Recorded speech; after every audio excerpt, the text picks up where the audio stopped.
¿Cuál es el tratamiento? El tratamiento va a depender obviamente de la zona donde se produce la enfermedad. Si es de origen hipofisario, es decir, es una enfermedad de Cushing, definitivamente el tratamiento es la extirpación quirúrgica del tumor. Después de la extirpación quirúrgica, siempre hay que realizar la radioterapia del área de la hipófisis, porque generalmente estos tumores no se van a hacer la resección en total, porque recuerden que la hipófisis es un órgano tan pequeñito que está muy cerca a otros órganos. Entonces, la mayoría de tumores nunca se hace la resección total y siempre hay que complementar con radioterapia. Cuando no funciona esto, lo único que nos queda es hacer la suprarrenalectomía bilateral, es decir, hay que extirpar las dos glándulas suprarrenales para que ya no produzca más cortisol. Puede ser médicamente o quirúrgicamente. Médicamente se puede utilizar algunos antineoplásicos como el mitotano o quirúrgicamente, ¿no? Se retiran ambas suprarrenales. En cualquiera sea los tratamientos, esto va a terminar en una insuficiencia suprarrenal porque ya se va a inhibir la producción de ACTH y de cortisol y posteriormente hay que dar la terapia sustitutiva de glucocorticoides. Si el problema es de origen suprarrenal es más fácil porque simplemente se realiza la extirpación quirúrgica de la neoplasia. Si la neoplasia o el tumor está en una suprarrenal, no hay problema, se retira esa glándula o se retira ese tumor, pero queda la otra suprarrenal para seguir funcionando. Pero si el problema es a nivel de las dos suprarrenales, entonces igual se extirpan las dos suprarrenales y hay que hacer terapia sustitutiva. También se puede utilizar tratamiento antitumoral, ¿no? Igualmente el mitotano funciona bien en estos casos. Y si es de origen ectópico, igualmente hay que extirpar el tumor, ¿no? Y sus metástasis. Y luego el tratamiento antitumoral.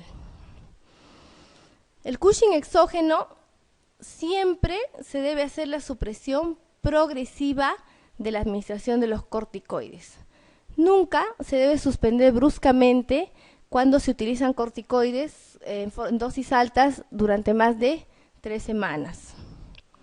El problema de esto es que como usamos corticoides a dosis altas y en forma prolongada, estos corticoides van a hacer que el eje esté bloqueado. O sea, no haya producción de ACTH y no haya producción de cortisol.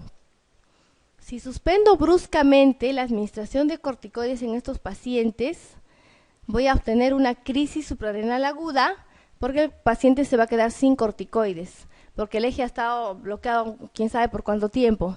Entonces, para hacer que este eje comience a funcionar, se va retirando progresivamente los corticoides. Existen varios esquemas para eso, pero en general lo que se recomienda es disminuir a la mitad de la dosis, más o menos cada 3 días, hasta quitar finalmente el corticoide. A ver.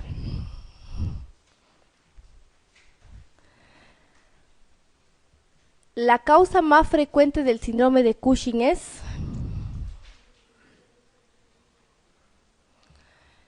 la administración exógena de corticoides. Las alteraciones analíticas características en un enfermo con síndrome de Cushing incluyen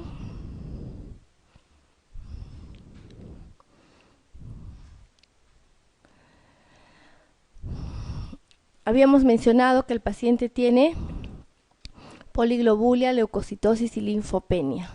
Por eso que los pacientes tienen una fase rubicunda.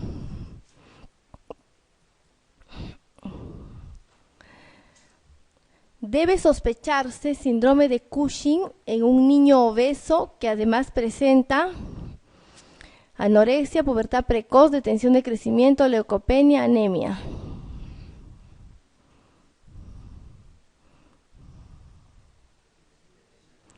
Así es. Niño obeso con talla baja, probable síndrome de Cushing, porque los niños obesos por exceso de alimentos más bien suelen ser altos. Entonces siempre hay que pensar en un Cushing, en un niño obeso de talla baja. Para hacer el diagnóstico diferencial entre síndrome de Cushing y obesidad, ¿Cuál de las siguientes determinaciones elegiría? ¿Cuál es la primera prueba que se debe hacer para ver si realmente es un síndrome Cushing?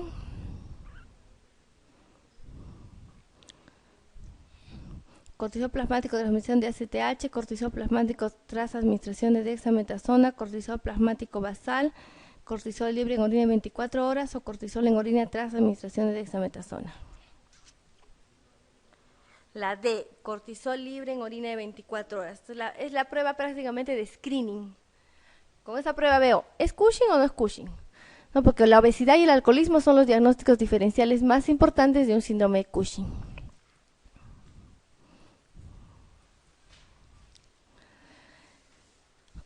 La administración de 1 miligramo de dexametasona a las 23 horas del día anterior y una extracción de sangre matutina para una prueba se hace habitualmente para el diagnóstico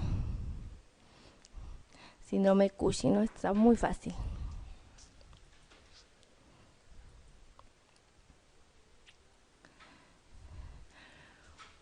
Muy bien, ¿alguna pregunta? ¿Con Cushing?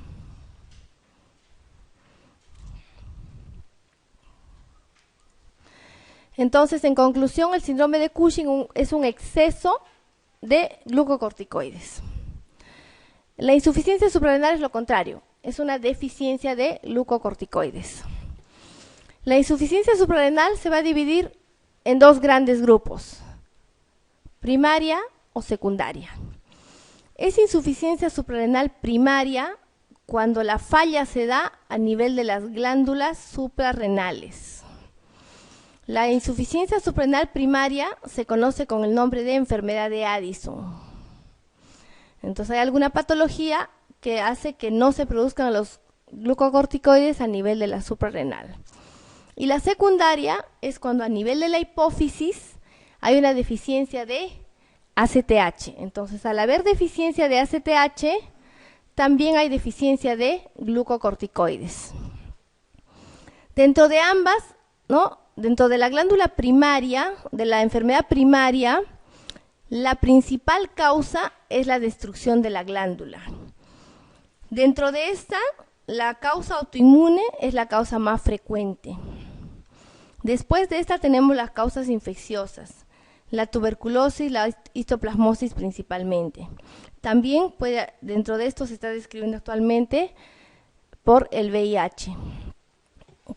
También pueden haber causas neoplásicas, primarias y metastásicas, o enfermedades infiltrativas como la amiloidosis, sarcoidosis, alguna hemorragia o de causa quirúrgica.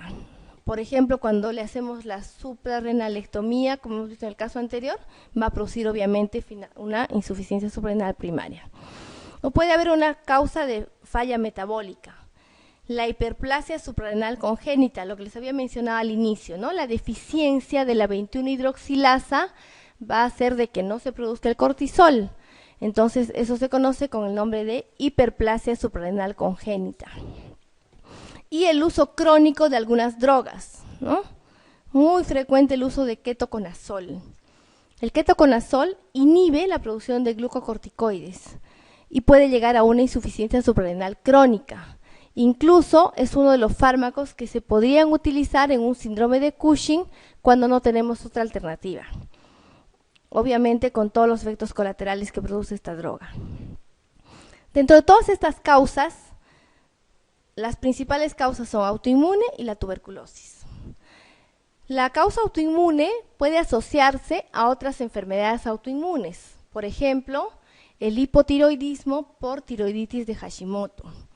O puede asociarse al vitíligo, a la diabetes mellitus tipo 1, a la anemia perniciosa, a la miastenia gravis, a la artritis reumatoidea, al lupus eritematoso sistémico. Entonces, todas esas enfermedades autoinmunes pueden presentarse solas o aisladas. Entonces, cuando tenemos un paciente con esta causa, es importante hacer el dosaje de los anticuerpos antiadrenales, ¿no? Para hacer el diagnóstico de esta enfermedad. O el antecedente de haber tenido tuberculosis en el pasado. Dentro de las causas secundarias en la hipófisis, obviamente va a estar asociado al hipopituitarismo, que va a haber una deficiencia del ACTH que puede ser aislada solamente de ACTH o asociada a las otras deficiencias hormonales, una deficiencia de FSH, LH, TSH, hormona de crecimiento, etcétera. Entonces, generalmente va a estar asociada a las otras deficiencias. Entonces, no hay una deficiencia sola de ACTH. En este caso, siempre hay que pensar en buscar los otros ejes. El hipopituitarismo en general se puede dar por radiación, ¿no? Por el antecedente de haber tenido un tumor en la zona y ha habido una radiación externa, o alguna cirugía de la hipófisis, por ejemplo en los tumores hipofisarios, o neoplasias de la zona.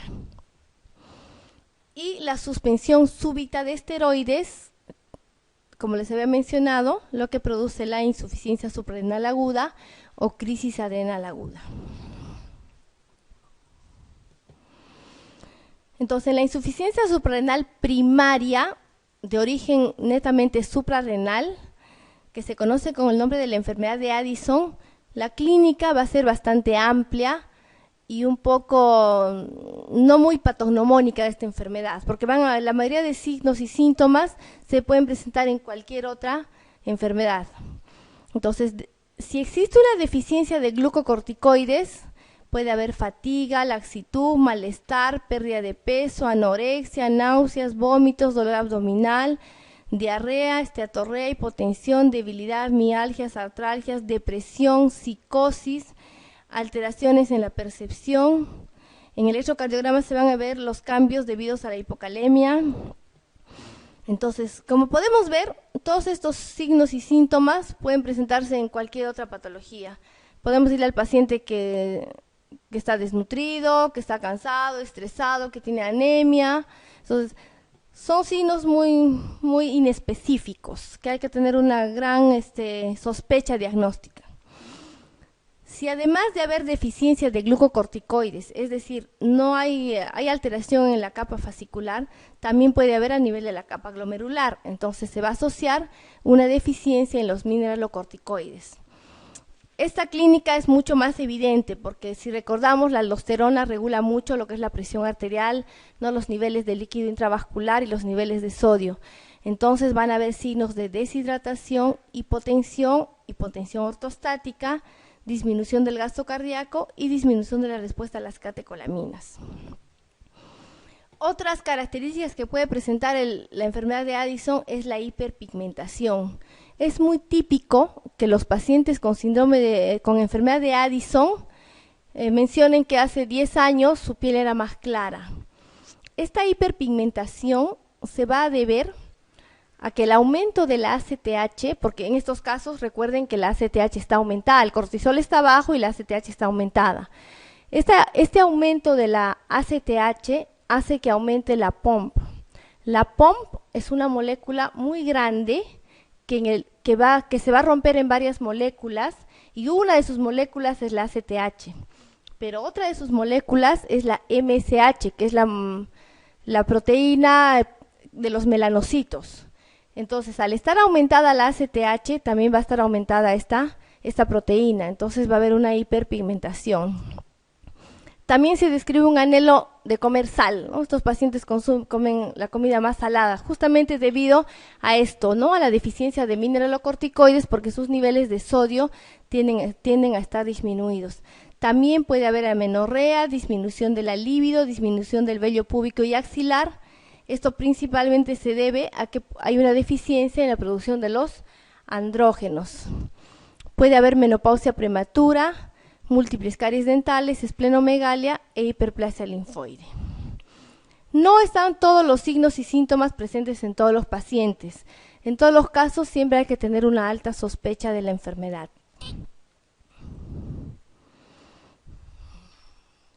Entonces, ¿cuál es el tratamiento de la insuficiencia suprarrenal? Que sea primaria, o sea una enfermedad de Cushing, o que sea secundaria, el tratamiento es el mismo. En todos los casos hay que administrar glucocorticoides, porque esto es lo que les hace falta. Existen muchos glucocorticoides en el mercado. Tenemos a la prednisona, hidrocortisona, la dexametasona, la betametasona, etc.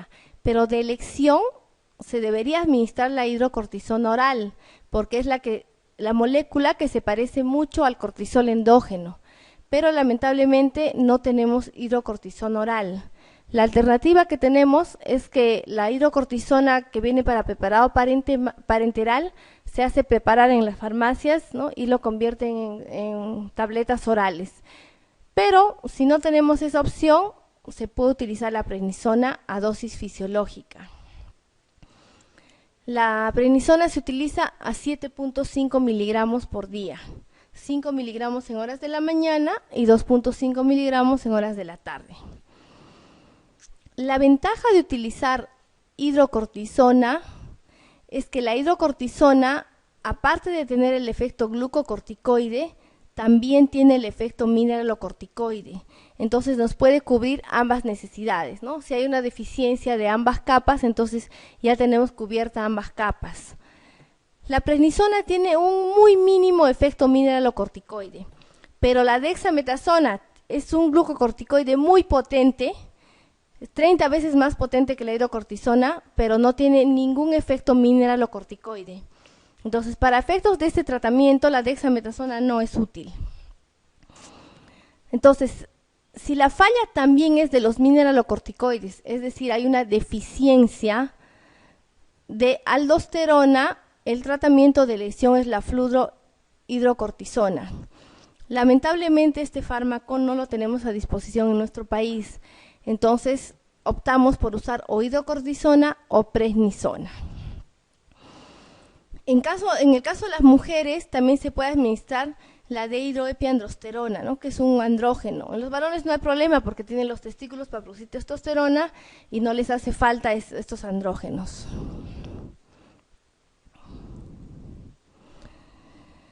¿A qué llamamos crisis adrenal aguda?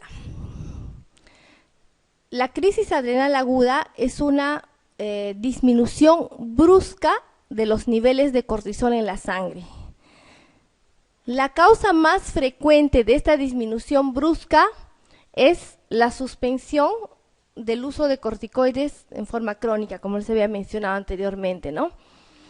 O cuando un paciente que tiene una insuficiencia suprarrenal ya diagnosticada entra a un proceso de estrés. Por ejemplo, es un paciente que tiene su enfermedad de Addison, toma su prednisona a las dosis normales, sus 7.5 miligramos al día, pero de pronto tiene una neumonía. Entonces, como la neumonía es un proceso de estrés, el organismo necesita mayor cantidad de cortisol y la cantidad que toma le es insuficiente. Entonces, puede ingresar a una crisis suprarrenal aguda o una crisis adrenal aguda. También se da esto cuando el paciente ingresa a una cirugía mayor o cualquier otra causa de estrés, ¿no? Una sepsis, etcétera. Por eso que en ese tipo de pacientes que ya tienen la insuficiencia suprarrenal diagnosticada en tratamiento, cada vez que ingresen a un proceso de estrés, la dosis del corticoide debe ser aumentada. Y depende del tipo de estrés. Si por ejemplo es una simple fiebre por una diarrea, se recomienda duplicar la dosis. Pero por ejemplo en pacientes que ya están en sepsis, hay que aumentar más o menos 10 veces su dosis basal. En ese caso obviamente vamos a optar por la vía endovenosa, para evitar justamente la crisis adrenal aguda. Esta crisis es una emergencia definitivamente, porque se va a caracterizar porque existe gran hipotensión, deshidratación, hiponatremia e hipoglicemia.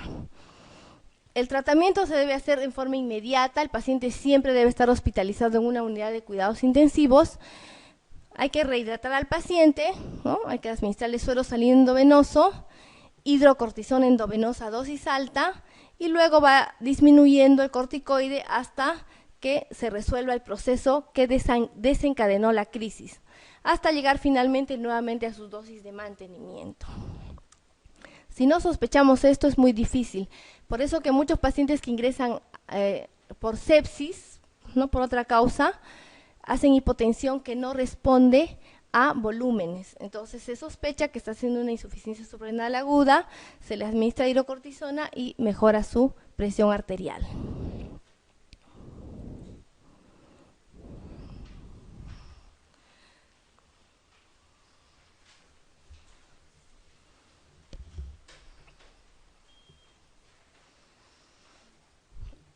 A ver, ¿Cuál de los siguientes datos analíticos de la sangre es característico tanto de la insuficiencia adrenal aguda de origen adrenal como de la insuficiencia adrenal aguda de origen hipotálamo hipofisario?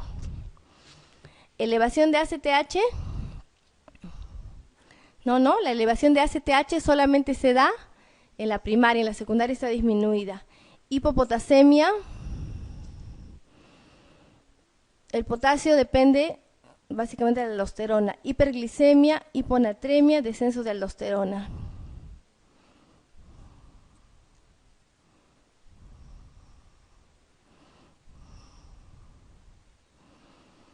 ¿Cuál creen que está presente en ambos casos? En la crisis suprarrenal, insuficiencia renal aguda, o sea, crisis suprarrenal aguda, siempre hay hiponatremia. No se olviden, es una emergencia.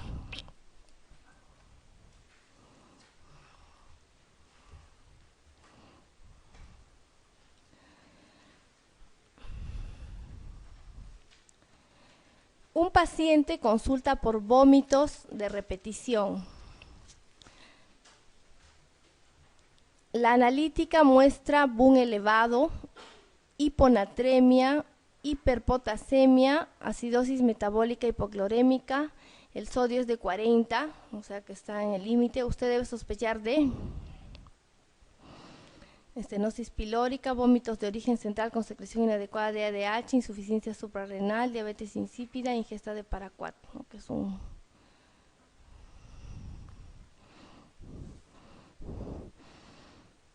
Entonces, en este caso vemos que el paciente está deshidratado, por eso el BUN está elevado, hay hiponatremia y hay acidosis metabólica hipoclorémica. Esto es muy típico de la crisis adrenal aguda también. La hiponatremia con hiperpotasemia y la acidosis metabólica. Entonces la respuesta es la C.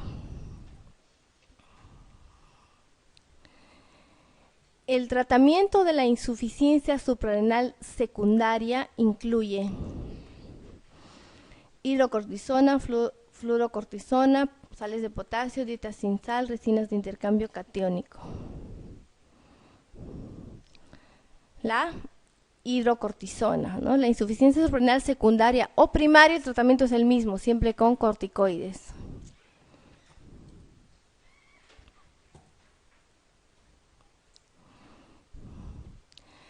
Respecto a la insuficiencia suprarrenal primaria, una de las siguientes es cierta. Entonces, la primaria, no se olviden que el problema es a nivel suprarrenal, por lo tanto, ahí los corticoides están bajos. Los niveles de ACTH y cortisol están disminuidos. Los niveles de cortisol están disminuidos y los de ACTH están elevados. Los niveles de cortisol están disminuidos, pero aumentan tras estímulo con ACTH. Los niveles de cortisol están aumentados y los de ACTH disminuidos. Los niveles de ACTH y cortisol están aumentados. La B. Como es primaria, el origen es en suprarrenal, entonces los niveles de cortisol están disminuidos y por feedback negativo la ACTH aumenta. Entonces, esta es la característica bioquímica típica de la insuficiencia suprarrenal primaria.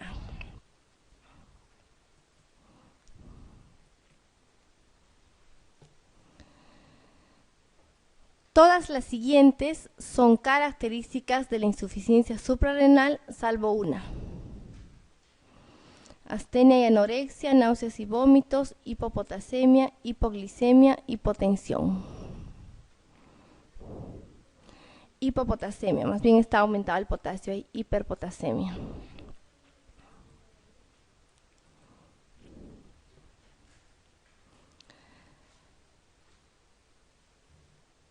Un paciente de 48 años acude a urgencias por presentar desde 2 días antes un síndrome febril con gran astenia. Entre sus antecedentes personales destaca haber padecido tuberculosis en la infancia que fue tratada durante 1 año. En la exploración física nos encontramos con signos de deshidratación, tensión arterial 90-55 e hiperpigmentación cutáneo mucosa. ¿Qué actitud terapéutica entre las siguientes le parece más adecuada para adoptar en el servicio de urgencias? O sea, el diagnóstico sospechoso podría ser un Addison, ¿no? La hiperpigmentación, la hipotensión, es una crisis suprarrenal aguda, ¿no? Y el antecedente de haber tenido tuberculosis. Entonces, ¿cuál es el tratamiento en este caso? La D, suero salino y glucosado y 100 miligramos de hidrocortisona endovenosa.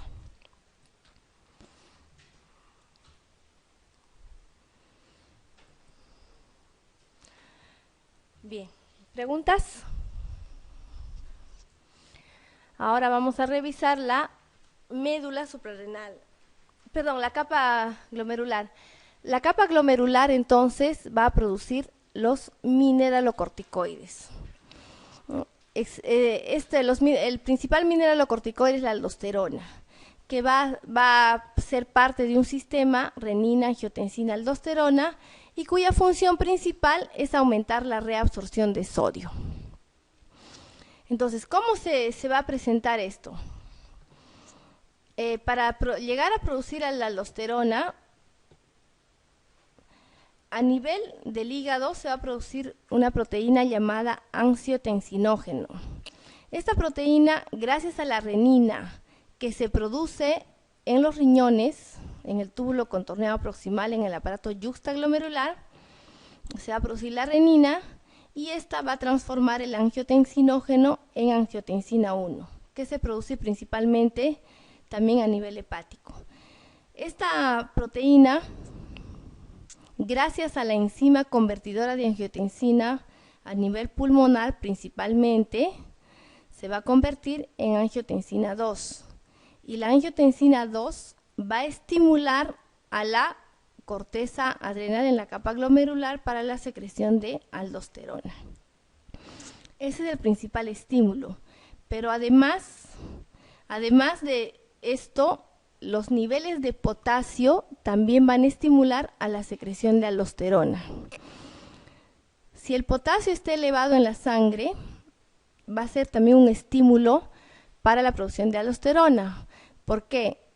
Cuando el potasio esté elevado, la aldosterona va a reabsorber sodio y va a eliminar el potasio. Entonces también los niveles de potasio son un factor muy importante para estimular la producción de aldosterona. ¿Qué función tiene este sistema renina-angiotensina-aldosterona? Regular finalmente los niveles de agua, las concentraciones de sodio y potasio a nivel sanguíneo. Por eso cualquier alteración de este eje va a producir rápidamente hipotensión o hipertensión, hipocalemia o hipercalemia, ¿no? Dependiendo de lo que se produzca.